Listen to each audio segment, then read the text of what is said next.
నుంచి శైవ క్షేత్రాలు భక్తులతో కిటకిటలాడుతున్నాయి. శివుడికి రుద్రాభిషేకాలు, ప్రత్యేక పూజలు చేస్తున్నారు. ఇక వేములవాడలో ఎలాంటి ప్రత్యేక పూజలు నిర్వహిస్తున్నారు, భక్తుల తాకిడి ఏ విధంగా ఉందో తెలుసుకునే ప్రయత్నం చేద్దాం. సో మా కరెస్పాండెంట్ శ్రీనివాస్ లైవ్ లో సిద్ధంగా ఉన్నారు. శ్రీనివాస్, దక్షిణ కాశీగా పేరుగాంచిన వేములవాడలో భక్తుల తాకిడి ఏ విధంగా ఉంది?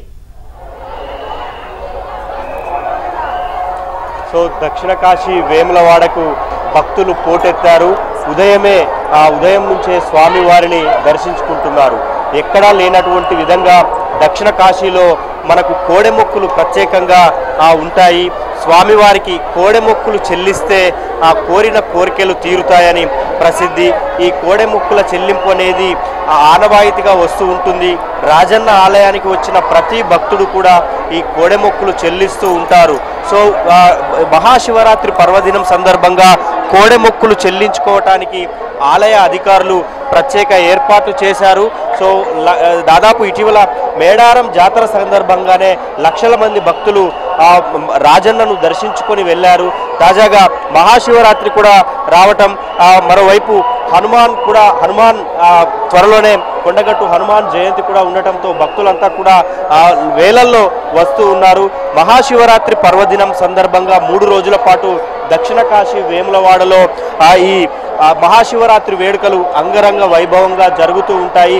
ఈ నేపథ్యంలో దాదాపు 2000 మంది పోలీసు సిబ్బందితో అధికారులు ఎవరికి ఎలాంటి ఇబ్బందులు కాకుండా ఏర్పాట్లు చేశారని ఇప్పటికే చెప్తున్నారు. మరోవైపు తిరుమల తిరుపతి దేవస్థానం నుంచి నిన్న సాయంత్రం రాజన్నకు పట్టు వస్త్రాలు సమర్పించారు. రాష్ట్ర ప్రభుత్వం తరపున మంత్రి పొన్నం ప్రభాకర్ కూడా స్వామివారికి పట్టు వస్త్రాలు సమర్పించారు. సో అంటే దక్షిణ కాశీలో ప్రత్యేకమైన మొక్కు దాదాపు ఎక్కడా ఉండదు. ఇదిగో మనం విజువల్స్లో చూస్తున్నది ఈ కోడెమొక్కు. సో ఈ కోడెమొక్కు చెల్లిస్తున్న భక్తులతో మాట్లాడే ప్రయత్నం చేద్దాం. మీరు ఎప్పటి నుంచి కోడెమొక్కులు చెల్లిస్తున్నారు? గత 20 సంవత్సరాలుగా మా తాతల తరం నుంచి మేము ఈ మొక్కులనే చెల్లించుకొని జరుగుతుంది. ఈ ఆనవాయితీగా ఇదే జరుగుతుంది. ఎందుకు చెల్లిస్తారు రాజన్నకు ఈ కోడెమొక్కు? అంటే ఇక్కడికి మేము నమ్ముకున్న కోరికలన్నీ ఖచ్చితంగా నెరవేరుతున్నాయి కాబట్టి మేము ఈ కోడెమొక్కులు అనేది ప్రతి ఏటా సమర్పించుకోవడం జరుగుతుంది. శివరాత్రి రోజే వస్తారా లేక ఇతర పర్వదినాల్లో కూడా రాజన్నను దర్శించుకుంటారా? వేరే పర్వదినాలు అంటే వేరే ఫంక్షన్లు ఉన్నప్పుడు కూడా మధ్యలో సోమవారం రోజున అట్లా వచ్చి దర్శించుకోవడం అనేది జరుగుతుంది. ఇక్కడ కోరిన కోరికలు తీరుతున్నాయా? ఖచ్చితంగా. ఎలా ఉంది శివరాత్రి సందర్భంగా ఏర్పాట్లు? ఇక్కడ చాలా భక్తుల రద్దీ అనేది బాగా చాలా ఉంది. కొద్దిగా ఏంటంటే ప్రభుత్వం అనేది కొద్దిగా చర్యలు చేపట్టి ఇంకా భక్తులకు అనువైన సౌకర్యాలు కల్పిస్తే చాలా బాగుంటుంది. సో మొత్తంగా వేములవాడకు వచ్చే భక్తులంతా కూడా ఇక్కడ కోడెమొక్కులు చెల్లిస్తూ ఉన్నారు. తమ కోరికలు అంటే బలమైన కోరికలు ఖచ్చితంగా స్వామివారు నెరవేరుస్తారని భక్తుల ప్రగాఢ నమ్మకం. దీంతో అనాదిగా ఆనవాయితీగా వస్తున్న ఈ కోడెమొక్కుల చెల్లింపు అనేది ఇక్కడ ఖచ్చితంగా ఉంటుంది. రాజన్న ఆలయానికి వచ్చిన ప్రతి భక్తుడు కూడా ఈ మొక్కు చెల్లిస్తూ ఉంటారు.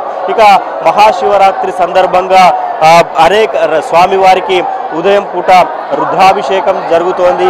సాయంత్రం దీపాలంకరణ కూడా ఉంటుంది. వేములవాడ గుడి చెరువు ప్రాంగణంలో సాంస్కృతిక కార్యక్రమాలు కూడా ఉంటాయని ఆలయ అధికారులు చెప్తూ ఉన్న పరిస్థితి మనకు కనిపిస్తోంది. వేములవాడ రాజన్న ఆలయానికి వచ్చే భక్తులే కాదు, చాలామంది పోలీసు సిబ్బంది, అధికారులు కూడా ఈ కోడెమొక్కులు చెల్లిస్తూ ఉంటారు. సో భక్తులు ఉన్నారు మనతో. ఎక్కడి నుంచి వచ్చారు? దర్శనం చేసుకున్నారా స్వామివారిని? అయింది స్వామి, దర్శనం అయింది. కోడెమొక్కు చెల్లించారా? చెల్లించాం స్వామి. ఏమనిపిస్తోంది? ఎన్ని సంవత్సరాల నుంచి వస్తున్నారు? ప్రతి సంవత్సరం వస్తాను సార్. కోడెమొక్కు చెల్లించడం కావచ్చు, అయిపోయింది. సో మొత్తంగా భక్తులంతా కూడా చూడొచ్చు. అమ్మ, మీరు ఎక్కడి నుంచి వచ్చారు? ప్రతి శివరాత్రికి ఇక్కడికి వస్తుంటారా? అవును, శివరాత్రికి ప్రతి శివరాత్రికి వస్తాం.